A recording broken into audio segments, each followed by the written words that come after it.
ನಮಸ್ಕಾರ.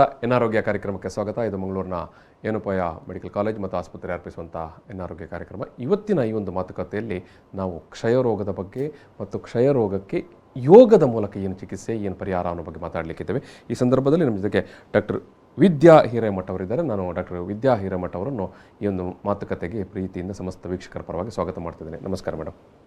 ನಮಸ್ಕಾರ. S, doctor ವಿದ್ಯಾ ಹಿರೇಮಠ ಅವರು ಏನೋಪಾಯ ನ್ಯಾಚುರೋಪತಿ ಮತ್ತು ಯೋಗಿಕ್ ಸೈನ್ಸ್ ಕಾಲೇಜಿನಲ್ಲಿ ಪ್ರಾಧ್ಯಾಪಕರಾಗಿ ಕಾರ್ಯನಿರ್ವಹಿಸ್ತಾ ಇದ್ದಾರೆ. ಏನೋಪಾಯ ಯೋಗ ಮತ್ತು ಪ್ರಕೃತಿ ಚಿಕಿತ್ಸಾ ಕಾಲೇಜಿನ ಪ್ರಾಧ್ಯಾಪಕರು ಡಾಕ್ಟರ್ ವಿದ್ಯಾ ಹಿರೇಮಠ ಅವರು. ಇವತ್ತಿನ ಈ ಮಾತುಕತೆಯಲ್ಲಿ ನಾನು ಈಗಾಗಲೇ ಹೇಳಿದಾಗೆ ನಾವು ಕ್ಷಯರೋಗದ ಬಗ್ಗೆ ಮಾತಾಡ್ತೀವಿ. ಕ್ಷಯರೋಗಕ್ಕೆ ಯೋಗದ ಮೂಲಕ ಏನು ಪರಿಹಾರ ಅನ್ನೋ ಬಗ್ಗೆ ನಾವು ಮಾತಾಡಲಿಕ್ಕಿದ್ದೇವೆ. ನಾನು ಮೊದಲಾಗಿ ನಿಮ್ಮ ಹತ್ರ ಕೇಳುವಂಥದ್ದು, ಕ್ಷಯ ಅಂತ ಹೇಳಿದ್ರೆ ಏನು, ಕ್ಷಯರೋಗ ಅಂತ ಹೇಳಿದ್ರೆ ಏನದು?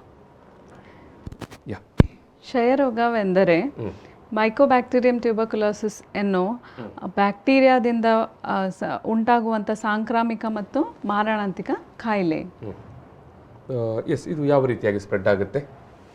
ಈ ಕಾಯಿಲೆಯು ಸೋಂಕಿತ ವ್ಯಕ್ತಿಯು ಕೆಮ್ಮುವುದರಿಂದ, ಸೀನುವುದರಿಂದ ಮತ್ತು ಉಗುಳೋದ್ರಿಂದ ಆ ತುಂತುರು ಹನಿಯಲ್ಲಿರುವಂಥ ಈ ಬ್ಯಾಕ್ಟೀರಿಯಾವು ಗಾಳಿಯಲ್ಲಿ ಹರಡಿ ಸೋಂಕಿತ ವ್ಯಕ್ತಿಯ ಇಂದ ಬೇರೆ ವ್ಯಕ್ತಿಗೆ ಹರಡುವಂಥ ಸಾಧ್ಯತೆಗಳಿರ್ತದೆ.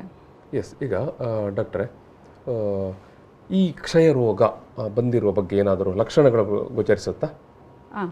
ಈ ಕ್ಷಯರೋಗ ಬಂದ ಮೇಲೆ ಫಸ್ಟ್ ಸಿಂಪ್ಟಮ್ ಏನು ಸ್ಟಾರ್ಟ್ ಆಗೋದು ಅಂದರೆ ಕೆಮ್ಮು. ತುಂಬ ದಿನದವರೆಗೆ ಒಂದು 12ರಿಂದ 14 ದಿನಕ್ಕಿಂತ ಹೆಚ್ಚು ಬರುವಂಥ ಒಂದು ಒಣ ಕೆಮ್ಮು, ಮತ್ತು ಈವ್ನಿಂಗ್ ರೈಸ್ ಆಫ್ ಟೆಂಪ್ರೇಚರ್ ಅಂತ ಹೇಳ್ತೇವೆ. ಸಂಜೆ ಹೊತ್ತಲ್ಲಿ ಕಾಣಿಸುವಂಥ ಜ್ವರ, ತೀವ್ರವಾದ ಜ್ವರ, ಮತ್ತು ತೀವ್ರ ವೇಗದಲ್ಲಿ ಕಡಿಮೆ ಆಗುವಂಥ ತೂಕದಲ್ಲಿ ಕುಗ್ಗುವಿಕೆ.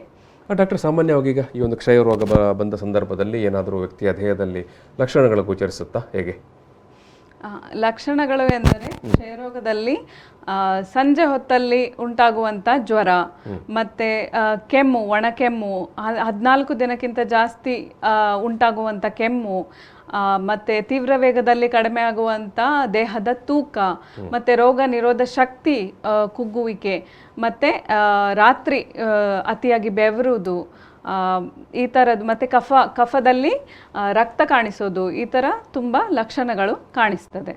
ಸಾಮಾನ್ಯವಾಗಿ ಒಬ್ಬ ಈ ರೀತಿಯ ಗುಣಲಕ್ಷಣ ಇರುವಂಥ ವ್ಯಕ್ತಿ ನಿಮ್ಮಲ್ಲಿ ಬಂದರೆ ನೀವು ಯಾವ ರೀತಿ ಅದನ್ನು ಖಚಿತ ಮಾಡಿಕೊಳ್ತೀರಿ, ಇದು ಪರ್ಟಿಕ್ಯುಲರ್ಲಿ ಇವರಿಗೆ ಕ್ಷಯನೇ ಬಂದಿದೆ ಅಂತ? ಈ ಥರ ಕಾಯಿಲೆಯ ಯಾವುದೇ ಸಿಂಪ್ಟಮ್ಸ್ ಕಂಡು ಬಂದಲ್ಲಿ ಮೊದಲು ಆ ವ್ಯಕ್ತಿಯು ಹತ್ತಿರದಲ್ಲಿರುವಂಥ ಪ್ರಾಥಮಿಕ ಕೇಂದ್ರ, ಜಿಲ್ಲಾ ಆಸ್ಪತ್ರೆ ಇಲ್ಲ ಡಾಟ್ಸ್ ಕೇಂದ್ರಗಳಂತ ಮಾಡಿರ್ತಾರೆ. ಸೊ ಅಲ್ಲಿಗೆ ಹೋಗಿ ಕಫ ಪರೀಕ್ಷೆಯನ್ನು ಕೊಡಬೇಕಾಗ್ತದೆ. ಕಫ ಪರೀಕ್ಷೆಯ ಮುಖಾಂತರ ಈ ಕ್ಷಯರೋಗ ಉಂಟಾ ಇಲ್ಲವಾ ಎಂದು ಖಚಿತಪಡಿಸ್ಕೋಬಹುದು.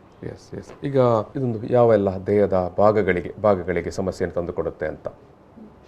ಈ ರೋಗವು 2 ವಿಧವಾಗಿ ವಿಂಗಡಣೆ ಮಾಡಿದ್ದಾರೆ. ಒಂದು ಪಲ್ಮನರಿ ಟ್ಯೂಬರ್ಕ್ಯುಲೋಸಿಸ್ ಅಂತ ಹೇಳ್ತಾರೆ, ಶ್ವಾಸಕೋಶಕ್ಕೆ ಉಂಟಾಗುವಂಥ ಒಂದು ಕಾಯಿಲೆ, ಮತ್ತು ನಾನ್ ಪಲ್ಮನರಿ ಟ್ಯೂಬರ್ಕ್ಯುಲೋಸಿಸ್ ಸಹ ಆಗುವಂಥ ಚಾನ್ಸಸ್ ಇರ್ತದೆ. ಸೊ ಈ ಪಲ್ಮನರಿ ಟ್ಯೂಬರ್ಕ್ಯುಲೋಸಿಸ್ ಶ್ವಾಸಕೋಶಕ್ಕೆ ಸಂಬಂಧಪಟ್ಟಂಥ, ಶ್ವಾಸಕೋಶಕ್ಕೆ ಹೊರತುಪಡಿಕೆಯಿಂದ ಬೇರೆ ಭಾಗದ ಕೂಡ ಹರಡುವಂಥ ಚಾನ್ಸಸ್ ಇರ್ತದೆ. ಲೈಕ್ ಮೆದುಳಿನ ಭಾಗ, ಮತ್ತು ಬೆನ್ನು ಮೂಳೆ, ಮತ್ತು ಲಿಂಫ್ಯಾಟಿಕ್ ನೋಟ್ಸ್ ಅಂತ ಹೇಳ್ತಾರೆ, ಲಿಂಫ್ಯಾಟಿಕ್ ಗ್ರಂಥಿಗಳಿಗೂ ಕೂಡ ಇದು ಹರಡುವಂಥ ಚಾನ್ಸಸ್ ಇರ್ತದೆ. ಇದು ಡಾಕ್ಟ್ರೆ ಪರ್ಟಿಕ್ಯುಲರ್ಲಿ ಏನಾದರೂ ವಯಸ್ಸು ಅಂತ ಉಂಟು? ವಯಸ್ಸಿನ ಮಧ್ಯೆ ಇಂಥ ವಯಸ್ಸಿಗೆ ಮಾತ್ರ ಬರುತ್ತೆ ಅಥವಾ ಇಂಥ ವಯಸ್ಸಿನ ನಂತರ ಬರುತ್ತೆ ಕ್ಷಯ ಅಂತ ಏನಾದರೂ ಹಾಗೇನಾದರೂ? ಕ್ಷಯಕ್ಕೆ ಒಂದು ಏಜ್ ಗ್ರೂಪ್ ಲಿಮಿಟೇಷನ್ಸ್ ಅಂತ ಏನೂ ಇಲ್ಲ. ಯಾಕೆಂದರೆ ಇದು ಚಿಕ್ಕ ಮಕ್ಕಳಿಂದ ವೃದ್ಧರಿಗೂ ಸಹ ಯಾರಿಗೆ ರೋಗ ನಿರೋಧಕ ಶಕ್ತಿ ಕಡಿಮೆ ಇರ್ತದೆ, ಮತ್ತು ಯಾರು ಸೋಂಕಿತ ವ್ಯಕ್ತಿಯ ಜೊತೆ ಡೈರೆಕ್ಟ್ ಕಾಂಟ್ಯಾಕ್ಟ್ ಅಂತ ಹೇಳ್ತೀವಲ್ಲ, ತುಂಬ ಹತ್ತಿರದ ಒಂದು ಸಂಪರ್ಕವನ್ನು ಹೊಂದಿರ್ತಾರಲ್ಲ, ಅವರಿಗೆ ತುಂಬಾ ಬೇಗ ಹರಡುವಂತ ಚಾನ್ಸ್. ಅಂದ್ರೆ ನೀವು ಇಲ್ಲಿ ಹೇಳುವಂತದ್ದು ಯಾವುದೇ ವಯಸ್ಸಿನಲ್ಲೂ ಕೂಡ ಕ್ಷಯರೋಗ ಬರಬಹುದು ಅಂತ? ಯಾವುದೇ ವಯಸ್ಸಿನಲ್ಲೂ ಕ್ಷಯರೋಗ ಬರಬಹುದು. ಆ ರೀತಿ ಒಂದು ಅಪಾಯ ಯಾವತ್ತೂ ಕೂಡ ಇದ್ದೇ ಇರುತ್ತೆ. ಡಾಕ್ಟರ್, ಈಗ ನಾವು ಯೋಗ ವಿಚಾರಕ್ಕೆ ಬರುವಾಗ, ಯೋಗ ಮತ್ತು ಪ್ರಕೃತಿ ಚಿಕಿತ್ಸೆ ಬರುವಾಗ, ಯೋಗ ಮತ್ತು ಪ್ರಕೃತಿ ಚಿಕಿತ್ಸೆಯಲ್ಲಿ ಈ ಕ್ಷಯರೋಗಕ್ಕೆ ಚಿಕಿತ್ಸೆ ಇದೆಯಾ? ಯೋಗದಲ್ಲಿ ಈ ಒಂದು ಕಾಯಿಲೆಗೆ ಬರೀ ಎಲ್ಲರಿಗೂ ಒಂದು ಕಾನ್ಸೆಪ್ಟ್ ಏನು ಅಂದರೆ, ಯೋಗ ಅಂದ ತಕ್ಷಣ ಒಂದು ವ್ಯಾಯಾಮ, ಒಂದು ಆಸನದ ಬಗ್ಗೆ ಮಾತ್ರ ಒಂದು ಪರಿಕಲ್ಪನೆ ಇರ್ತದೆ. ಬಟ್ ಅದನ್ನು ಆ ರೀತಿಯಾಗಿ ಆಸನಗಳು ಅಂತ. ಸೊ ಅದನ್ನು ಹೊರತುಪಡಿಸಿ ಇನ್ನು ಬೇರೆ ಬೇರೆ ಎಲ್ಲ ಕ್ರಿಯೆಗಳುಂಟು, ಲೈಕ್ ಶೋಧನ ಕ್ರಿಯೆಗಳು, ಷಟ್ಕರ್ಮಗಳು ಅಂತ ನಾವು ಹೇಳ್ತೇವೆ. ಮತ್ತು ಪ್ರಾಣಾಯಾಮದಂಥ ಒಂದು ಸಾಧನೆಗಳಿದೆ. ಮತ್ತು ಅದರೊಟ್ಟಿಗೆ ಬ್ರೀದಿಂಗ್ ಟೆಕ್ನಿಕ್ಸ್ ಅಂತ ಹೇಳ್ತೇವೆ, ಶ್ವಸನ ಕ್ರಿಯೆಗಳು. ಸೊ ಇದು ಎಲ್ಲದರ ಮೂಲಕ ನಾವು ಈ ಕಾಯಿಲೆಗೆ ಒಂದು ಚಿಕಿತ್ಸೆಯನ್ನು ಕೊಡುವಂಥ ಪ್ರಯತ್ನ ಮಾಡ್ಬೋದು. ಒಂದು ಅಡ್ಜುವೆಂಟ್ ಥೆರಪಿಯಾಗಿ ಒಂದು ಈ ಕಾಯಿಲೆಗೆ ಚಿಕಿತ್ಸೆಯನ್ನು ಕೊಡ್ಬೋದು. ಈಗ ಯೋಗದ ವಿಚಾರಕ್ಕೆ ಬರುವಾಗ ಮತ್ತು ಈ ಕ್ಷಯದ ಸಂದರ್ಭದಲ್ಲಿ ಯೋಗದಲ್ಲಿ ಪ್ರಾಣಾಯಾಮ ಯಾವ ರೀತಿಯಲ್ಲಿ ಪರಿಣಾಮ ಬೀರುತ್ತೆ? ಓಕೆ, ಪ್ರಾಣಾಯಾಮ, ಪ್ರಾಣಿ ಅಂತ ಹೆಸರು ಬಂದಿದ್ದು ಪ್ರಾಣ ಇರೋದಕ್ಕೆ. ಸೊ ಈ ಪ್ರಾಣ ಅಂತ ಒಂದು ಪ್ರಾಣಿ ಅಂತ ಕರಿಬೇಕಾದ್ರೆ ಎಷ್ಟು ಅದರ ಮಹತ್ವವಿದೆ ಅಂತ ವರ್ಡ್ ನಮಗೆ ಸಜೆಸ್ಟ್ ಮಾಡ್ತದೆ. ಸೊ ಪ್ರಾಣದ ಆಯಾಮ, ಈ ಪ್ರಾಣದ ಶಕ್ತಿಯನ್ನ ದೀರ್ಘಗೊಳಿಸೋದು, ಜೀವನದ ಶಕ್ತಿಯನ್ನ ದೀರ್ಘಗೊಳಿಸೋದು, ಜೀವನ ಅವಧಿಯನ್ನ ದೀರ್ಘಗೊಳಿಸೋದು. ಸೊ ಅದಕ್ಕೆ ಪ್ರಾಣ ಆಯಾಮ, ಬೇರೆ ಬೇರೆ ಆಯಾಮದಲ್ಲಿ ಈ ಪ್ರಾಣವನ್ನ ನಾವು ಕ್ರಮಬದ್ಧವಾಗಿ ಮಾಡುವಂತ ಒಂದು ಪ್ರಯತ್ನ ಮಾಡೋದು ಪ್ರಾಣಾಯಾಮ. ಸೊ ಈಗ ಡಾಕ್ಟರ್ ನೀವು ಹೇಳೋ ಪ್ರಕಾರ ಪ್ರಾಣಾಯಾಮ ಈ ಒಂದು ಏನು ಕ್ಷಯ ರೋಗಕ್ಕೆ ಸಂಬಂಧಪಟ್ಟ ಚಿಕಿತ್ಸೆಯಲ್ಲಿ, ಯೋಗ ಚಿಕಿತ್ಸೆಯಲ್ಲಿ ಪ್ರಾಣಾಯಾಮ ತುಂಬಾ ಇಂಪಾರ್ಟೆಂಟ್ ಅಂತ ಹೇಳುವಂಥದ್ದು ನೀವು. ಹೌದು. ಯಾಕೆ ಅಂದರೆ ಸಾಮಾನ್ಯವಾಗಿ ನಾವು ನೋಡಿರ್ತೇವೆ ಎಲ್ಲರ ಮನೆಯಲ್ಲಿ ಸಾಕು ಪ್ರಾಣಿಗಳ ಒಂದು ಉಸಿರಾಟದ ಕ್ರಮವನ್ನು, ಲೈಕ್ ಬೆಕ್ಕು ಮತ್ತು ನಾಯಿಯನ್ನು ನಾವು ತೆಗೆದುಕೊಂಡಾಗ ಹೇಗೆ ತೀವ್ರವಾಗಿ ಅದರ ಉಸಿರಾಟದ ಕ್ರಮ ಇರ್ತದೆ. ಮತ್ತು ಆನೆ ಮತ್ತು ಮೊಸಳೆ ಹಾಗೂ ಆಮೆಯ ಉಸಿರಾಟದ ತೀವ್ರತೆ ಮತ್ತು ದರವನ್ನು ನಾವು ನೋಡಿದಾಗ ಇವೆರಡನ್ನು ಕಂಪೇರ್ ಮಾಡಿದಾಗ ನಮ್ಗೆ ಏನು ಗೊತ್ತಾಗ್ತದೆ ಅಂದರೆ, ತೀವ್ರವಾಗಿ ಉಸಿರಾಡುವಂಥ ಪ್ರಾಣಿಗಳ ಆಯು ಮತ್ತು ದೀರ್ಘವಾಗಿ ಉಸಿರಾಡುವಂಥ ಪ್ರಾಣಿಗಳ ಆಯುವನ್ನು ನಾವು ಕಂಪೇರ್ ಮಾಡಿದಾಗ ನಮಗೆ ಏನು ಗೊತ್ತಾಗ್ತದೆ ಅಂದರೆ, ಇದರ ಆಯು, ತೀವ್ರವಾಗಿ ಉಸಿರಾಡುವಂಥ ಪ್ರಾಣಿಗಳ ಆಯು ಕಡಿಮೆ ಮತ್ತು ದೀರ್ಘವಾಗಿ ಉಸಿರಾಡುವಂಥ ಪ್ರಾಣಿಗಳ ಆಯು ಜಾಸ್ತಿ. ಸೊ ಅದೇ ರೀತಿಯಾಗಿ ನಮ್ಮ ದೇಹದಲ್ಲೂ ಕೂಡ ನಾವು ಸಹ ಎಷ್ಟೊಂದು ಸರಿ ಇದನ್ನು ಗಮನಿಸಿರಬಹುದು. ಲೈಕ್ ನಮಗೆ ತುಂಬ ಕೋಪ ಬಂದಾಗ, ನಾವು ಆಂಗ್ಸಿಯಸ್ ಸ್ಟೇಟಲ್ಲಿ ಇದ್ದಾಗ ನಮ್ಮ ಉಸಿರಾಟದ ಕ್ರಮ ಹೇಗೆ ತೀವ್ರವಾಗ್ತದೆ. ಮತ್ತು ಯಾವಾಗ ನಮ್ಮ ತುಂಬ ಶೋಕದಲ್ಲಿದ್ದಾಗ ಇಲ್ಲ ತುಂಬ ನಿರಾಶೆಯಲ್ಲಿದ್ದಾಗ ನಮ್ಮ ಉಸಿರಾಟದ ಕ್ರಮ ಹೇಗೆ ಕುಗ್ಗುತ್ತದೆ. ಇದೆರಡು ನೋಡುವಾಗ ನಮ್ಗೇನು ಅರ್ಥ ಆಗ್ತದೆ ಅಂದರೆ, ಪ್ರಾಣದ ಆಯಾಮ ಬೇರೆ ಬೇರೆ ರೀತಿಯಲ್ಲಿ ನಮಗೆ ಇರ್ತದೆ, ಫಿಸಿಯಾಲಜಿಕಲಿ ಚೇಂಜ್ ಆಗ್ತದೆ. ಸೊ ಇದೆಲ್ಲನ್ನು ಗಮನಿಸಿ ನಮ್ಮ ಮಹರ್ಷಿಗಳು ಏನು ಮಾಡಿದ್ರು ಅಂದರೆ, ಬೇರೆ ಬೇರೆ ಸಂಶೋಧನೆಯನ್ನು ಮಾಡಿದ್ರು. ಯಾವ ಯಾವ ಆಯಾಮದಲ್ಲಿ, ಯಾವ ಯಾವ ಥರದಲ್ಲಿ ನಾವು ಉಸಿರಾಡಿದರೆ ಯಾವ ಯಾವ ಥರ ನಮಗೆ ಅದು ಪರಿಣಾಮ ಬೀರ್ತದೆ ಅಂತ. ಸೊ ಈ ಪ್ರಕಾರವಾಗಿ ನಮ್ಮ ಮಹರ್ಷಿಗಳು ತುಂಬ ಸಂಶೋಧನೆ ಮೇರೆಗೆ ಈ ಒಂದು ಪ್ರಾಣಾಯಾಮದ ಕಾನ್ಸೆಪ್ಟ್, ಅಂದರೆ ಬೇರೆ ಬೇರೆ ಥರದ ಪ್ರಾಣಾಯಾಮ, ನಾಡಿ ಶುದ್ಧಿ, ಭ್ರಾಮರಿ, ಬೇರೆ ಬೇರೆ ಥರದ ಕಾನ್ಸೆಪ್ಟನ್ನು ಇಲ್ಲಿ ಅಳವಡಿಸಿದರು. ಪ್ರಾಣಾಯಾಮದಿಂದ ಏನು ಪ್ರಯೋಜನ ಅಂತ, ಯಾವ ರೀತಿ ಪ್ರಯೋಜನ ನಾವು ಪಡ್ಕೊಳ್ಬಹುದು ಅಂತ? ಪ್ರಾಣಾಯಾಮ ಅಂದರೆ ನಾನು ಹೇಳಿದ ಹಾಗೆ ಕ್ರಮಬದ್ಧತೆಯನ್ನು ತರುವಂಥದ್ದು. ನಮ್ಮ ಉಸಿರಾಟಕ್ಕೆ ಒಂದು ಕ್ರಮ ಮತ್ತು ಒಂದು ದರ, ರೆಸ್ಪಿರೇಟರಿ ರೇಟ್ ಅಂತ ಏನು ಹೇಳ್ತೇವೆ, ಆ ರೆಸ್ಪಿರೇಟರಿ ರೇಟನ್ನು ನಾವು ಸರಿ ಮಾಡಿಕೊಳ್ಳುವಂಥದ್ದು. ಸೊ ಈ ಕ್ರಮವನ್ನು ತರುವಂಥದ್ದು ಪ್ರಾಣಾಯಾಮ. ಮತ್ತು ಮಹರ್ಷಿ ಪತಂಜಲಿ ಹೇಳ್ತಾರೆ, ಧಾರಣಾ ಶುಚ ಯೋಗ್ಯತಾ ಮನಸಃ ಎಂದರೆ ಏನೆಂದರೆ, ಧಾರಣೆಗೆ ಒಂದು ಈ ಪ್ರಾಣಾಯಾಮ ಹೆಲ್ಪ್ ಮಾಡ್ತದೆ. ಅಂದರೆ ಧಾರಣೆ ಅಂದರೆ ನಮ್ಮ ಮನಸ್ಸನ್ನು ಒಂದು ಕಡೆ ಏಕಾಗ್ರತೆಗೆ ಒಳಗೆ ಮಾಡುವಂಥದ್ದು. ಸೊ ಅದು ಈ ಪ್ರಾಣಾಯಾಮದಿಂದ ಸಾಧ್ಯವಾಗ್ತದೆ. ಮತ್ತು ನಮ್ಮ ದೇಹದಲ್ಲಿರುವಂಥ ಎಲ್ಲ ಕಲ್ಮಶಗಳು ಮತ್ತು ವಿಷಕಾರಕ ಏನು ಅಂಶಗಳಿದೆ ಅದನ್ನೆಲ್ಲ ಹೊರಗೆ ಹಾಕುವಂತ ಪ್ರಯತ್ನವನ್ನು ಈ ಪ್ರಾಣಾಯಾಮದಿಂದ ನಾವು ಮಾಡಬಹುದು. ವಯಸ್ಸಿನ ವೃದ್ಧಿ ಕೂಡ ಆಗುತ್ತಾ? ಆಯುಷ್ಯದ ವೃದ್ಧಿ ನಾವು ಹೇಳಿದ ಹಾಗೆ ಅವಾಗಲೇ ನಾವು ಉಸಿರಾಟದ ಕ್ರಮವನ್ನು ನೋಡಿದ್ರೆ ನಮ್ಮ ಪ್ರಾಣಿಗಳೇ ನಮಗೆ ಸಾಕ್ಷಿ ಆಗ್ತದೆ. ಲೈಕ್ ತೀವ್ರವಾಗಿ ಉಸಿರಾಡುವಂತ ಪ್ರಾಣಿಗಳ ಆಯಸ್ಸು ತುಂಬಾ ಕಡಿಮೆ ಇದೆ, ಮತ್ತೆ ದೀರ್ಘವಾಗಿ ಉಸಿರು ತಗೊಳ್ಳುವಂತ ಪ್ರಾಣಿಗಳ ಆಯಸ್ಸು ತುಂಬಾ ಜಾಸ್ತಿ ಇರೋದ್ರಿಂದ ಹೀಗೆ ನಮಗೆ ಏನು ಒಂದು ದೃಷ್ಟಾಂತ ಸಿಗ್ತದೆ ಅಂದ್ರೆ, ಜಾಸ್ತಿ ನಾವು ದೀರ್ಘವಾಗಿ ಮತ್ತು ಕ್ರಮಬದ್ಧವಾಗಿ ಉಸಿರಾಡೋದ್ರಿಂದ ನಮ್ಮ ಆಯುಷು, ಆರೋಗ್ಯ, ನಮ್ಮ ಮನಸ್ಸಿನ ಶಕ್ತಿ, ನಮ್ಮ ಶಕ್ತಿ ಕೇಂದ್ರಗಳ ಉತ್ತೇಜನೆ, ನಮ್ಮ ದೇಹದಲ್ಲಿ ಎಲ್ಲ ಬದಲಾವಣೆಗಳು ಸಹ ನಾವು ತರುವಂಥ, ಮತ್ತು ಭಾವನಾತ್ಮಕ ಕೂಡ ನಮ್ಮ ಸಮತೋಲನವನ್ನು ಕಾಪಾಡಿಕೊಳ್ಳಿಕ್ಕೆ ಸಾಧ್ಯವಾಗ್ತದೆ ಅಂತ ಹೇಳ್ಬೋದು. ಅಂದರೆ ಈ ರೀತಿಯೆಲ್ಲ ಅನೇಕ ಪ್ರಯೋಜನಗಳು ಉಂಟು ಏನೋ ಪ್ರಾಣಾಯಾಮ ಮಾಡೋದ್ರಿಂದ. ಈಗ ಪ್ರಾಣಾಯಾಮ ಮಾಡುವುದಕ್ಕೆ ಏನಾದರೂ ಒಂದು ಪಕ್ಕ ಇದೇ ರೀತಿ ಮಾಡಬೇಕು ಅಂದರೆ ಮೀನ್ಸ್ ಯಾವ ರೀತಿ ಮಾಡಬಹುದು ಅಂತ? ಓಕೆ. ಸೊ ಪ್ರಾಣಾಯಾಮ ಅಂದ ತಕ್ಷಣ ಎಲ್ಲರಿಗೂ ಒಂದು ಏನ್ ಬರ್ತದೆ ಅಂದ್ರೆ, ಈ ಆಸನ ಎಲ್ಲ ಮಾಡೋದು ಅಂದ್ರೆ ಬಗ್ಬೇಕು, ಹೇಳ್ಬೇಕು, ಎಲ್ಲ ಬೆಂಡ್ ಮಾಡೋದು, ಭಂಗಿಗಳೆಲ್ಲ ತುಂಬಾ ಕಷ್ಟ. ಸೊ ಎಲ್ಲರೂ ಏನು ಎಣಿಸ್ತಾರೆ ಅಂದ್ರೆ ಪ್ರಾಣಾಯಾಮ ರಿಲ್ಯಾಕ್ಸೇಷನ್ ಟೆಕ್ನಿಕ್, ಒಂದು ವಿಶ್ರಾಮದ ತರಹ. ಸೊ ಪ್ರಾಣಾಯಾಮನ ಡೈರೆಕ್ಟ್ ನಾವು ಪ್ರಾಣಾಯಾಮ ಮಾತ್ರ ಮಾಡೋದು ಅಂತ. ಸೊ ನಾವು ಯೋಗದಲ್ಲಿ ನೋಡುವಾಗ ಒಂದು ಪಂಚಕೋಶ ಒಂದು ಕಾನ್ಸೆಪ್ಟ್ ಒಂದು ಹೇಳ್ತೇವೆ. ಸೊ ಅನ್ನಮಯ, ಪ್ರಾಣಮಯ, ಮನೋಮಯ, ವಿಜ್ಞಾನಮಯ ಮತ್ತು ಆನಂದಮಯ ಕೋಶ ಅಂತ 5 ಕೋಶಗಳಲ್ಲಿ ನಾವು 5 ದೇಹಗಳಲ್ಲಿ 5 ರಕ್ಷಣಾ ಕವಚದಲ್ಲಿ ನಾವು ಇರ್ತೇವೆ.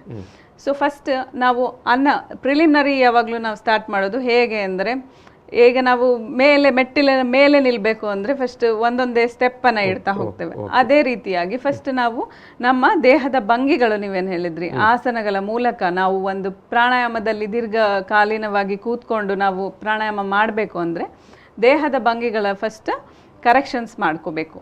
ಸೊ ಅದಕ್ಕೋಸ್ಕರ ನಾವು first minimal at least loosening practices ಅಂತ ಹೇಳ್ತೇವೆ. ಈಗ ವಯೋವೃದ್ಧರಿದ್ದಾರೆ, ಮಕ್ಕಳಿದ್ದಾರೆ, ಏನು ಸಾಧ್ಯವಾಗದೆ ಇರೋರಿದ್ದಾರೆ, ಆಸನಗಳನ್ನು ಮಾಡಲಿಕ್ಕೆ ಆಗದೆ ಇರೋರು. ಸೊ ಅಂಥವರಿಗೆ ನಾವು ಅಟ್ಲೀಸ್ಟ್ ಮಿನಿಮಲ್ ಲೂಸನಿಂಗ್ ಟೆಕ್ನಿಕ್ಸ್ ಅಂತ ಹೇಳ್ತೇವೆ, ಸೂಕ್ಷ್ಮ ವ್ಯಾಯಾಮಗಳು. ಇವುಗಳನ್ನಾದರೂ ಅಟ್ಲೀಸ್ಟ್ ನಾವು ಮಾಡಿ ಮುಂದೆ ಪ್ರಾಣಾಯಾಮ ದ ಪ್ರಾಕ್ಟೀಸ್ ಅನ್ನ ಮಾಡಬೇಕಾಗ್ತದೆ. ಸೊ ಇದು ಸ್ಟೆಪ್ ವೈಸ್ ನಾವು ಹೇಳಿದ ಹಾಗೆ. ಸೊ ಫಸ್ಟ್ ನಾವು ಕೆಲವೊಂದು ಪ್ರಾಣಾಯಾಮವನ್ನು ರಾಂಗ್ ಟೆಕ್ನಿಕ್ಸ್ ಅಲ್ಲಿ ಕಲಿತೇವೆ. ಸೊ ಅದು ಕೂಡ ದುಷ್ಪರಿಣಾಮ ಬೀರುವಂತ ಸಾಧ್ಯತೆ ಇರ್ತದೆ. ಸೊ ಒಂದು ಯಾವ್ದಾದ್ರೂ ಒಳ್ಳೆ ನುರಿತ ವೈದ್ಯರಿರಲಿ, ಯೋಗ ವೈದ್ಯರಿರಲಿ, ಗುರುಗಳಿರಲಿ, ಅವರೊಟ್ಟಿಗೆ ನಾವು ಕಲಿತು ಮುಂದೆ ಅದನ್ನ ಹಾಗೆ ಅಳವಡಿಸ್ಕೊಂಡು ಹೋದ್ರೆ ಒಳ್ಳೆ ಬೆನಿಫಿಟ್ಸ್ ನಮಗೆ ಸಿಗ್ತದೆ ಇದರಿಂದ. ಅಂದರೆ ಪ್ರಾಣಾಯಾಮವನ್ನು ಸುಮ್ಮನೆ ಹಂಗೆ ಪುಸ್ತಕ ನೋಡಿ ಅಥವಾ ಯೂಟ್ಯೂಬ್ ನೋಡಿ ಮಾಡುವಾಗಿಲ್ಲ. ಸೊ ಇದರಿಂದ ನಮಗೆ ದುಷ್ಪರಿಣಾಮಗಳು ಜಾಸ್ತಿ. ಸರಿಯಾದ ವಿಧ, ಸರಿಯಾದ ಕ್ರಮ ಮತ್ತು ಸರಿಯಾದ ಒಂದು ರೀತಿಯಾಗಿ ಯಾವ ಟೈಮಿಂಗ್ಸ್ ಕೂಡ ಹೇಳ್ತಾರೆ. ಸೊ ಯಾವ ಕಾಲದಲ್ಲಿ ನಾವು ಮಾಡಬೇಕು ಅಂತ ಆ ಕಾಲದಲ್ಲಿ ಮಾಡಿದ್ರೆ ಒಳ್ಳೆಯದು. ಪ್ರಿಫರಬ್ಲಿ ಈ ಪ್ರಾಣಾಯಾಮ ಮತ್ತು ಆಸನಗಳನ್ನು ಖಾಲಿ ಹೊಟ್ಟೆಯಲ್ಲಿ, ಏನು ಭೋಜನವನ್ನು ತೆಗೆದುಕೊಳ್ಳದಿರೋ ಅಂತ ಅವಸ್ಥೆಯಲ್ಲಿ ಮಾಡಿದ್ರೆ ತುಂಬಾ ಅತ್ಯುತ್ತಮ. ಮತ್ತೆ ಆದಷ್ಟು ಬೆಳಗ್ಗೆ ನಾವು ನೋಡ್ತೇವೆ ಫುಲ್ ಹೈ ಆಲ್ಟಿಟ್ಯೂಡ್ಸ್ ಅಂತ ಹೇಳ್ತೇವಲ್ಲ, ತುಂಬಾ ಮೇಲೆ ಟೆರೆಸ್ ಮೇಲೆ, ಮತ್ತೆ ಈ ಯೋಗಿಗಳ ಪಾಸ್ಚರ್ಸ್ ನಾವು ನೋಡ್ಬೇಕಾದ್ರೆ ನಮ್ಗೆ ಅರ್ಥ ಆಗ್ತದೆ. ಯೂಶಲಿ ಬೆಟ್ಟ ಗುಡ್ಡಗಳನ್ನ ಆರಿಸ್ಕೊಂಡಿರ್ತಾರೆ ಅವರು ಎಲ್ಲ ಪ್ರಾಕ್ಟೀಸಸ್ಗೆ. ಸೊ ಅದು ನೋಡಿದಾಗ ನಮ್ಗೆ ಏನ್ ಅರ್ಥ ಆಗೋದು ಅಂದ್ರೆ ಹೈ ಆಲ್ಟಿಟ್ಯೂಡ್ಸ್ ಎಲ್ಲಿ ಫ್ರೆಶ್ ಏರ್ ಇರ್ತದೆ, ನಮ್ಗೆ ಶುದ್ಧವಾದ ಗಾಳಿ, ಶುದ್ಧವಾದ ಒಂದು ಶುಚಿಯಾಗಿರುವಂತ ಪ್ಲೇಸ್ ಅನ್ನ ನಾವು ಸೆಲೆಕ್ಟ್ ಮಾಡಿ ಈ ಎಲ್ಲ ಯೋಗಾಭ್ಯಾಸಗಳಿಗೆ ಈಗ ಡಾಕ್ಟ್ರೆ, ಈಗ ಅದರಲ್ಲೇ ಈಗ ಈ ಪ್ರಾಣಾಯಾಮ ಮಾಡೋ ಸಂದರ್ಭದಲ್ಲಿ ಎಷ್ಟು ಅವಧಿ ಪ್ರಾಣಾಯಾಮವನ್ನು ಮಾಡಬೇಕಂತ ಏನಾದರೂ ಉಂಟಾ, ಅಥವಾ ಮಾಡಿದರೆ ಒಳ್ಳೆಯದು ಅಂತ? ಡ್ಯೂರೇಷನ್ ಸಾಮಾನ್ಯ ಎಷ್ಟು ಹೊತ್ತು ಮಾಡಬಹುದು ಅಂತ? ಅದು ಡಿಪೆಂಡ್ ಆಗ್ತದೆ. ಲೈಕ್ ಅವರ ಸಾಮರ್ಥ್ಯ, ಈಗ ಅವರ ವಯಸ್ಸು ನೀವು ಕೇಳಿದ್ರಲ್ಲ, ಯಾರ್ಯಾರು ಮಾಡಬಹುದು ಮಾಡಬಾರ್ದ ಅಂತ. ಅದೇ ರೀತಿಯಾಗಿ ಅವರ ವಯೋ ಅನುಗುಣವಾಗಿ, ಅವರ ಶಕ್ತಿಯ ಅನುಸಾರವಾಗಿ, ಮತ್ತೆ ಬೇರೆ ಬೇರೆ ಆಯಾಮಗಳಿಗೆ ಬೇರೆ ಬೇರೆ ಅವಧಿ ಉಂಟು. ಅದೆಲ್ಲ ಅವರು ಒಂದು ತಿಳಿದುಕೊಂಡು ಸರಿಯಾಗಿ ಒಂದು ಕ್ರಮದಲ್ಲಿ ಮಾಡಬಹುದು. ಡಾಕ್ಟರ್, ಈಗ ನಾವು ಕ್ಷಯರೋಗದ ಬಗ್ಗೆ ಮಾತಾಡ್ತಾ ಇರುವಾಗ, ಕ್ಷಯರೋಗದಲ್ಲಿ ಈ ಒಂದು ಪ್ರಾಣಾಯಾಮದ ಮಹತ್ವ ಏನು, ಅಥವಾ ಯಾವ ರೀತಿ ಪ್ರಯೋಜನ ಪಡ್ಕೊಳ್ಳಿಕ್ಕೆ ಸಾಧ್ಯ ಆಗುತ್ತೆ? ಈ ಪ್ರಶ್ನೆಗೆ ನಾವು ಪೌರಾಣಿಕ ಯೋಗದಲ್ಲಿ ಹೋಗಿ ಒಂದು ಕಥೆಯನ್ನ ನೋಡಬಹುದು. ಯಾವುದು ಅಂದ್ರೆ, ಈ ದಕ್ಷ ಪ್ರಜಾಪತಿಯು ಮಕ್ಕಳ ಎಲ್ಲರದ್ದು ಮದುವೆಯನ್ನ ಚಂದ್ರನೊಟ್ಟಿಗೆ ಮಾಡಿರ್ತಾನೆ. ಸೊ ಈ ಚಂದ್ರನಿಗೆ ಒಂದು ರೋಹಿಣಿಯೊಟ್ಟಿಗೆ ಮಾತ್ರ, ಅಂದ್ರೆ ಅವನ ಮಗಳು ರೋಹಿಣಿಯೊಟ್ಟಿಗೆ ಮಾತ್ರ ಅವನ ಅನುಬಂಧ ಇರ್ತದೆ. ಬೇರೆ ಮಕ್ಕಳಿಗೆ ಎಲ್ಲ ಅನ್ಯಾಯವಾಗ್ತಿದೆ ಅಂತ ಎನಿಸಿ ದಕ್ಷ ಪ್ರಜಾಪತಿಯು ಚಂದ್ರನಿಗೆ ಶಾಪ ನೀಡ್ತಾನೆ, ನೀನು ಕ್ಷಯರೋಗಕ್ಕೆ ಉಂಟಾಗುತ್ತೀಯಾ ಅಂತ. ಸೊ ಈ ಒಂದು ಪೌರಾಣಿಕ ಕಥೆ ನೋಡಿದಾಗ ನಮಗೆ ಏನ್ ಅರ್ಥ ಆಗ್ತದೆ ಅಂದ್ರೆ, ಈ ಶಾಪವನ್ನು ಮುಕ್ತಿಗೊಳಿಸಿಕೊಳ್ಳಲು ಚಂದ್ರನು ಈ ಸೋಮನಾಥ ಎಂಬ ನಮ್ಮ ಜ್ಯೋತಿರ್ಲಿಂಗ, ಒಂದು ಪ್ರಚಲಿತ ಜ್ಯೋತಿರ್ಲಿಂಗ ಸೋಮನಾಥವನ್ನು ಸ್ಥಾಪಿಸಿ, ಶಿವನ ಅವನ ಆರಾಧ್ಯ ದೈವನಾಗಿರ್ತಾನೆ. ಸೊ ಸೋಮನಾಥನನ್ನು ಸ್ಥಾಪಿಸಿ ಅಲ್ಲಿ ಅವನು ತನ್ನ ಮನಸ್ಸನ್ನು ಕೇಂದ್ರೀಕರಿಸಿ ಆ ಶಕ್ತಿಯುತವಾದ ಜ್ಯೋತಿರ್ಲಿಂಗದ ಮೇಲೆ ಮನಸ್ಸು ಧಾರಣೆ ಮಾಡಿ ಯೋಗ ಸಾಧನೆ ಮಾಡಿದ್ದರಿಂದ ಶಿವನು ಪ್ರತ್ಯಕ್ಷನಾಗಿ ಅವನಿಗೆ ಒಂದು ವರ ನೀಡ್ತಾನೆ. ಸೊ ನಾನು ಕೊಟ್ಟಿರೋಂಥ ಶಾಪವನ್ನು ತೆಗೆದುಕೊಳ್ಳಲು ಆಗುದಿಲ್ಲ. ಬಟ್ ಏನು ಮಾಡ್ಬೋದು ಅಂದರೆ, ಹೇಗೆ ನಿನಗೆ ಕ್ಷಯ ಆಗ್ತದೆ ಅದರೊಟ್ಟಿಗೆ ನೀನು ವೃದ್ಧಿ ಸಹ ಹೊಂದುತ್ತೀಯ. ನಾನು ಕೊಟ್ಟ ಶಾಪವನ್ನು ವಾಪಸ್ ಪಡೀಲಿಕ್ಕೆ ಆಗುದಿಲ್ಲ, ಆದರೆ ಕ್ಷಯದ ಜೊತೆಗೆ ನಿನ್ನ ಆಯುಷ್ಯ ಕೂಡ ವೃದ್ಧಿ ಆಗುವಾಗ ನೋಡಿಕೊಳ್ಳಬಹುದು ಅಂತ. ಸೊ ಈ ದೃಷ್ಟಾಂತ ನಮ್ಗೆ ಏನು ಹೇಳ್ತದೆ ಅಂದರೆ, ಹೇಗೆ ನಾವು ಕ್ಷಯಕ್ಕೆ ಈಡಾಗ್ತೇವೋ ಹಾಗೆ ನಾವು ನಮ್ಮ ಪ್ರಾಣ ಮತ್ತು ಮನಸ್ಸನ್ನು ಒಂದು ಕೇಂದ್ರದಲ್ಲಿ ಕೇಂದ್ರೀಕರಿಸಿ ಅದನ್ನು ನಾವು ಶಕ್ತಿಯನ್ನು ವೃದ್ಧಿ ಮಾಡಿಸ್ಕೊಂಡ್ರೆ ಮತ್ತೆ ನಮಗೂ ಸಹ ಅದೇ ರೀತಿಯಾಗಿ ವೃದ್ಧಿ, ನಮ್ಮ ಆಯು ಇರಲಿ, ಆರೋಗ್ಯವಿರಲಿ, ಮತ್ತು ಪ್ರಾಣ ಶಕ್ತಿ ಇರಲಿ, ಎಲ್ಲವನ್ನು ವೃದ್ಧಿ ಮಾಡಿಸ್ಕೊಳ್ಳುವಂಥ ಸಂಭವ ಇದೆ ಅಂತ ಈ ಮುಖಾಂತರ ನಮಗೆ ತಿಳಿಯುತ್ತದೆ. ಎಸ್ ಎಸ್ ಎಸ್ ಅಂದರೆ ನೀವು ಹೇಳುವಂಥದ್ದು ಈ ಒಂದು ಪ್ರಾಣಾಯಾಮ ವ್ಯಕ್ತಿಯ ಈ ಒಂದು ಕ್ಷಯ ಇದ್ದಾಗ ಸಂದರ್ಭದಲ್ಲೂ ಕೂಡ ಆತನ ಆಯುಷ್ಯವನ್ನು, ಆತನ ಆರೋಗ್ಯವನ್ನು ವೃದ್ಧಿಸಲಿಕ್ಕೆ ಸಹಕಾರಿಯಾಗುತ್ತೆ. ಇದಕ್ಕೆ ನಾವು ಪುರಾಣ ಕಾಲದಲ್ಲೇ ಇಂಥ ಒಂದು ದೃಷ್ಟಾಂತವನ್ನು ನೋಡ್ತೇವೆ ಅಂತ. ಎಸ್, ಒಳ್ಳೆಯ ವಿಚಾರ. ಈಗ ಒಟ್ಟಿನಲ್ಲಿ ನಾನು ಕೊನೆಯದಾಗಿ ಕೇಳುವಂಥದ್ದು, ಕ್ಷಯವನ್ನು ನಾವು ಈ ಒಂದು ಯೋಗ ಮತ್ತು ಪ್ರಕೃತಿ ಚಿಕಿತ್ಸೆಯಿಂದ ಗುಣಪಡಿಸಲಿಕ್ಕೆ ಸಾಧ್ಯ ಆಗುತ್ತೆ ಅಂತ. ಹೌದು, ಅಡ್ಜುವೆಂಟ್ ಥೆರಪಿ ಅಂತ ನಾನು ಹೇಳಿದೆ. ಅಂದ್ರೆ ನಮ್ಮ ರೋಗ ನಿರೋಧಕ ಶಕ್ತಿಯು ಎಲ್ಲಿ ಕುಗ್ಗಿರ್ತದೆ ಅಂತ ಎಲ್ಲ ನಾವು ಡಿಸೀಸಸ್ ತಗೊಂಡಾಗ ಅಲ್ಲಿ ನಾವು ರೋಗ ನಿರೋಧಕ ಶಕ್ತಿಯನ್ನ ಹೆಚ್ಚು ಮಾಡ್ಕೊಳ್ಳೋಂಥ ಯಾವ್ಯಾವ ಪ್ರಾಕ್ಟೀಸಸ್ ಮಾಡ್ತೇವಲ್ಲ, ಸೊ ಅದರಿಂದ ನಮಗೆ ಈ ಥರದ್ದೆಲ್ಲ ಕಾಯಿಲೆಗಳಿಂದ ಹೊರಬಂದು ಅದರೊಟ್ಟಿಗೆ ನಾವು ಈ ಒಂದು ಡಾಟ್ಸ್ ಅಂತ ಏನು ಹೇಳ್ತೇವೆ, ಕ್ಷಯರೋಗಕ್ಕೆ ಬೇಕಾಗಿರುವಂಥ ಮೆಡಿಸಿನ್ ಸಹ ತೆಗೆದುಕೊಳ್ಬೇಕಾಗ್ತದೆ. ಅದರೊಟ್ಟಿಗೆ ನಮ್ಮ ಯೋಗದಲ್ಲಿ ಪ್ರಾಣಾಯಾಮದ ಒಂದು ಭಾಗದಲ್ಲಿ ಬ್ರೀದಿಂಗ್ ಟೆಕ್ನಿಕ್ಸಿಂದ, ಆಸನಗಳಿಂದ, ಈ ಎಲ್ಲ ಒಂದು ಸಾಧನೆಗಳಿಂದ ಇದನ್ನು ಆಯುಷ್ಯವನ್ನು ವೃದ್ಧಿ ಮಾಡಲಿಕ್ಕೆ ಆಗುತ್ತೆ, ಆರೋಗ್ಯವನ್ನು ವೃದ್ಧಿ ಮಾಡಲಿಕ್ಕೆ ಆಗುತ್ತೆ. ಇಲ್ಲಿ ಮೂಲ ಏನು ಔಷಧಿ ಏನಿದೆ, ಔಷಧಿಯನ್ನು ತೆಗೆದುಕೊಳ್ತಾನೆ ನಾವು ಯೋಗ ಮತ್ತು ಪ್ರಕೃತಿ ಚಿಕಿತ್ಸೆಯಲ್ಲಿ ಕೂಡ ಭಾಗಿಯಾಗಬೇಕು ಅಂತ ನಿಮ್ಮ ಒಟ್ಟು ಒಂದು ಮಾತಿನ ತಾತ್ಪರ್ಯ. ಎಸ್ ವೀಕ್ಷಕರೇ, ನಾನು ಈ ಒಂದು ಮಾತುಕತೆಯಲ್ಲಿ ಸಮಾಪನ ಮಾಡ್ತೇನೆ. ಈ ಒಂದು ಮಾತುಕತೆಯಲ್ಲಿ ಭಾಗಿಯಾದಂಥ ಡಾಕ್ಟರ್ ವಿದ್ಯಾ ಹಿರೇಮಠ ಅವರಿಗೆ ನಾನು ಸಮಸ್ತ ವೀಕ್ಷಕರ ಪರವಾಗಿ ಪ್ರೀತಿಪೂರ್ವಕ ಧನ್ಯವಾದ ಸಮರ್ಪಣೆ ಮಾಡ್ತೇನೆ. Thank you. ಸರ್ವೇ ಭವಂತು ಸುಖಿನಃ. ಎಸ್, ಇದು ಏನಪ್ಪಯ ಮೆಡಿಕಲ್ ಕಾಲೇಜ್ ಮತ್ತು ಆಸ್ಪತ್ರೆ ಅರ್ಪಿಸುವಂಥ ಅನಾರೋಗ್ಯ ಮಾತುಕತೆ. ಇವತ್ತಿನ ಒಂದು ಮಾತುಕತೆಯಲ್ಲಿ ನಾವು ಕ್ಷಯರೋಗದ ಬಗ್ಗೆ ಮಾತಾಡಿದೆವು. ಕ್ಷಯರೋಗದ ಸಂದರ್ಭದಲ್ಲಿ ಯೋಗ ಮತ್ತು ಪ್ರಕೃತಿ ಚಿಕಿತ್ಸೆ ಯಾವ ರೀತಿ ಪರಿಣಾಮಕಾರಿಯಾಗಿ ಪ್ರಯೋಜನ ಆಗುತ್ತೆ ಅನ್ನೋ ವಿಚಾರವನ್ನು ಡಾಕ್ಟರ್ ವಿದ್ಯಾ ಹಿರೇಮಠ ಅವರು ಏನಪ್ಪಯ ಯೋಗ ಮತ್ತು ಪ್ರಕೃತಿ ಚಿಕಿತ್ಸಾ ಮಹಾವಿದ್ಯಾಲಯದ ಪ್ರಾಧ್ಯಾಪಕರು ತುಂಬ ಸವಿವರವಾಗಿ ನಮ್ಮ ಜೊತೆಗೆ ಹಂಚಿಕೊಂಡಿದ್ದಾರೆ ವಿಚಾರವನ್ನು. ಅವರಿಗೆ ನಾನು ಮತ್ತೊಮ್ಮೆ ಧನ್ಯವಾದ ಸಮರ್ಪಿಸಿ ಒಂದು ಮಾತುಕತೆಯನ್ನು ಸಮಾಪನ ಮಾಡ್ತೇನೆ. Thank you.